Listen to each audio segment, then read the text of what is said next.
आप लोगों का फिर से स्वागत है एक और ख़तरनाक और खौफनाक भूतिया कहानी में। अगर इस कहानी का आपको मज़ा लेना है तो कहानी अंत तक देखें, और अगर आप पहली बार इस चैनल पे आए हैं तो चैनल को सब्सक्राइब और वीडियो का लाइक ज़रूर कर दें। चलिए हमारी आज की कहानी को शुरू करते हैं। राहुल और उसके दोस्तों की टोली ने तय किया था कि वे एक पुरानी हवेली में रात बिताएंगे। यह हवेली शहर के बाहरी इलाके में थी, जहाँ लोग कहते थे कि एक काला शीशा रखा है जो आत्माओं को दिखाता है। राहुल ने इसे महज एक अफवाह समझा और दोस्तों के साथ रात को हवेली में घुस गया। अंधेरे में हवेली के अंदर घुसते ही एक सर्द हवा का झोंका आया। कमरे में धुआं सा था और दीवारों पर पुराने निशान।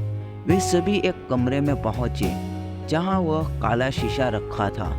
शीशे का कांच अजीब तरीके से चमक रहा था, जैसे वह किसी अजनबी ताकत से बंधा हो। राहुल ने हंसते हुए कहा, चलो देखते हैं क्या होता है, और उसने शीशे में झांकने की कोशिश की। जैसे ही राहुल ने शीशे में देखा, उसका चेहरा सफ़ेद पड़ गया। शीशे में उसे अपना ही चेहरा नजर आ रहा था, लेकिन वह चेहरा डर से कांप रहा था और उसकी आंखों में मौत का डर था। राहुल चौंका और बोला कि ये क्या है। तभी शीशे में एक कटा फटा चेहरा उभर आया। उसका चेहरा लेकिन बिना आंखों के।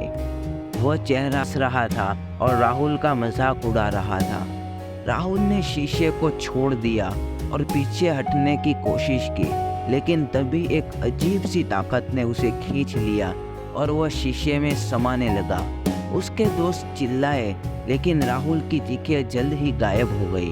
अब केवल काले शीशे में एक खामोशी थी।